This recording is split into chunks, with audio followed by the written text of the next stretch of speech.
Hi guys, welcome to ఆరోగ్యమే ఆనందం. ఈరోజు టాపిక్ ఏంటంటే మ్యాంగోస్ గురించి.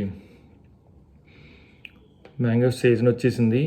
అందరికీ చాలామందికి ఇష్టమైన ఫ్రూట్ ఇది. అలాగే నాకు కూడా బాగా ఇష్టమైంది. కానీ మనం డైటింగ్లో ఉన్నప్పుడు మ్యాంగోస్ తినొచ్చా తినకూడదా అన్నది ఎప్పుడు మనకి డౌట్గానే ఉంటుంది. ఇంకోటి ఒక 3 కేటగిరీలు అనుకుందాం. యాక్చువల్గా ఏంటంటే బాడీ వెయిట్ తగ్గాలనుకునే వాళ్ళు ఒక కేటగిరీ అయితే, రెండోది షుగర్ పేషెంట్స్, మూడోది ఇప్పుడు తగ్గి నాకు మళ్ళీ మెయింటైన్ చేసేవాళ్ళు, అంటే ఐడియల్ వెయిట్లో ఉండి కూడా మెయింటెనెన్స్ చేసేవాళ్ళు. ఈ 3 కేటగిరీలు అసలు తినొచ్చా తినకూడదా అంటే ఆ ప్రశ్నకి సమాధానం ఏంటంటే ఫస్ట్ కంపల్సరీ తినాలి, తినొచ్చు కూడా, నో ప్రాబ్లం. షుగర్ పేషెంట్స్ కూడా నో ప్రాబ్లం. కానీ అక్కడ ఒక చిన్న మెలిక ఏంటంటే ఎలా తినాలి అన్నదే పాయింట్. ఇప్పుడు ఫర్ ఎగ్జాంపుల్ నేనే ఉన్నానంటే నేను ఎలా తినడం స్టార్ట్ చేస్తున్నాను ఇప్పుడు అంటే ఈ సీజన్లో మ్యాంగోస్ బాగా ఇష్టం కాబట్టి మనం రెగ్యులర్గా మ్యాంగోస్ని ఎలా తింటాం. ఇప్పుడు నా మీల్ ఎలా ఉంటుందంటే ఈరోజు మార్నింగ్ ఏదైనా జ్యూస్ తాగామంటే 10ంటికి ఇంక తర్వాత భోజనం, ఇంక మధ్యలో టిఫిన్ అనే సెక్షన్ ఉండదు నా దాంట్లో ఉంటుంది కాబట్టి భోజనంలో తినాలి. లేదంటే సాయంకాలం మనం టిఫిన్ చేసేటప్పుడు, లేదంటే సాయంకాలం భోజనం చేసేటప్పుడు తినాలి. మనకి బాగా అలవాటైన ఫుడ్ ఏంటంటే మజ్జిగన్నంలో మ్యాంగోస్ వేసుకుని తినడం మనకు చిన్నప్పటి నుంచి అలవాటైంది. యాక్చువల్గా నాకు కూడా చాలా ఇష్టం. రసాన్ని కానీ, పండు మామిడిని కానీ, లేదంటే బంగిరిబిల్ని కానీ కోసి ఫ్రిడ్జ్లో పెట్టుకుని దానికి కొంచెం కూలింగ్ అయిన తర్వాత పెరుగన్నంలో వేసుకుని తినడం అన్నది రెగ్యులర్గా ఎన్నో సంవత్సరాలుగా నేను చేస్తుంది అది.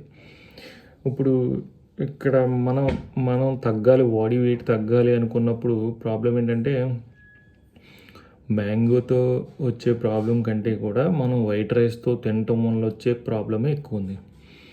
కాబట్టి నేనేం చేస్తున్నానంటే నేను నిన్న కూడా మ్యాంగోస్ తిన్నాను. ఎలా తిన్నానంటే ఈవినింగ్ నా టిఫిన్ సెక్షన్ లేకుండా భోజనం అది మానేసి 5:30, 6 కల్లా యాజ్ టీజ్గా మ్యాంగోస్ని తినేసాను. ఒక పండు మామిడి చిన్న సైజు ఉంటుంది కాబట్టి అదైతే ఒక 5-6 కాయలు, 4 కాయల దాకా తిన్నాను. ఒక బంగిరిబిల్లి తిన్నాను. దాంతో నా డిన్నర్ ఫినిష్ అయిపోయింది. లేదు పగలు కూడా నేను తినాలనుకుంటే కనుక ఆ పోర్షన్ ఆఫ్ నేను చపాతీలు 2 తింటాను మామూలుగా కర్రీతోని. ఒక చపాతీ తగ్గించేయాలి. ఒక చపాతీ తగ్గించేసి ఒక చపాతీతో కర్రీ తిని మీకు కావాలంటే ఒక మ్యాంగో తినచ్చు. అంతేకాని పొద్దున్నే నేను టిఫిన్ సెక్షన్లో టిఫిన్తో పలంగా మామిడికాయ తింటాను, అలాగే భోజనంతో పలంగా మామిడికాయ తింటాను అనే ఉద్దేశం ఉంటే మటుకు ఈ షుగర్ పేషెంట్స్ కానీ, బాడీ వెయిట్ తగ్గాలనుకున్న వాళ్ళు కానీ దాన్ని ఖచ్చితంగా స్కిప్ చేయాలి. అంటే మీరు మ్యాంగో మీద మనకున్న ఇష్టం ఉంటే కనుక దాని ప్లేస్లో ఆ లంచ్నైనా సరే మనం స్కిప్ చేసి హ్యాపీగా మ్యాంగోస్ తినచ్చు ఆ ప్లేస్లో. అలాగే డిన్నర్ ప్లేస్లో కూడా డిన్నర్ని స్కిప్ చేసి మ్యాంగోస్ని తినచ్చు. అంతేగాని డైరెక్ట్గా మనం వైట్ రైస్తో కానీ, రైస్ ఐటమ్స్తో కానీ మ్యాంగోస్ తిన్నప్పుడు ఏమవుతుందంటే ఆటోమేటిక్గా గ్లూకోజ్ లెవెల్స్ అప్ అవుతాయి, పెరుగుతాయి బాగా. దానివల్ల షుగరు బాగా హైలోకి వెళ్తుంది. అందుకని మనం బాడీ వెయిట్ కూడా తగ్గమాట. కానీ ఇలా తినడం వల్ల ఏమవుతుందంటే మనకి కొంచెం హై అయినప్పటికీ కూడా అది పెద్ద హార్మ్ఫుల్ చేయదు.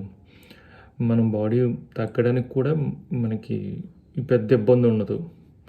కాబట్టి మీరు ఇంకొకటి, నాకు మజ్జిగన్నంలో తినడం అలవాటు అండి.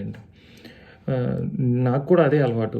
మజ్జిగతో తిన్నప్పుడే మ్యాంగోని తిన్నట్టు అనిపిస్తుంది మజ్జిగన్నంతో తిన్నప్పుడే. దానికి నేను చేసే ఆల్టర్నేటివ్ ఏంటంటే ఇప్పుడు ఈరోజు భోజనంలో తినాలనుకుంటున్నాను నేను భోజనం ప్లేస్లో మధ్యాహ్నం అన్నం పెట్టుకుంటుంది మానేసి ఓన్లీ పెరుగు మాత్రమే వేసుకుని కర్రీ ఏదైనా ఉంటే కర్రీ తినేసి, నేను తినే ప్రొసీజర్ ఏంటంటే ముందు కర్రీ ఏదో వండుకుంటాం, ఆ కర్రీని డైరెక్ట్ రాగా తినేస్తాను రైస్ లేకుండా. తర్వాత మజ్జిగ పోసుకుంటాను, పెరుగు పోసుకుని దాంట్లో మ్యాంగో వేసుకుని తినేస్తాను అంతే, ఉత్తి పెరుగులో. వైట్ రైస్ కానీ ఏ రైస్ కానీ దాన్ని టచ్ చేయకుండా ఉత్తి పెరుగులోనే తింటే సేమ్ ఫీలింగ్ వస్తుంది మీకు. ట్రై చేయండి ఒకసారి. అంటే రైస్తో మట్టుకు వద్దని చెప్తున్నాను అంతే నేను ఫాలో అయ్యేది అది.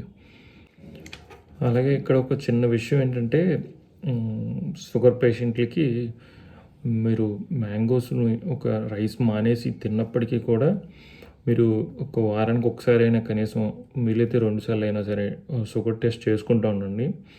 అంటే మరీ హైగా పెరుగుతుంటే కనుక క్వాంటిటీ తగ్గించాలి. అంటే 2 మామిడికాయలు తినే ప్లేస్‌లో ఒక కాయ తినాలి. కొంచెం మీరు రెగ్యులర్‌గా తినే ఫుడ్‌తో పలంగా కొంచెం తగ్గించి తినండి. అంటే నేను షుగర్ పేషెంట్‌ని అయినప్పటికీ నాకేం పెరగట్లేదు. నేను చెక్ చేసుకుంటున్నాను కాబట్టి.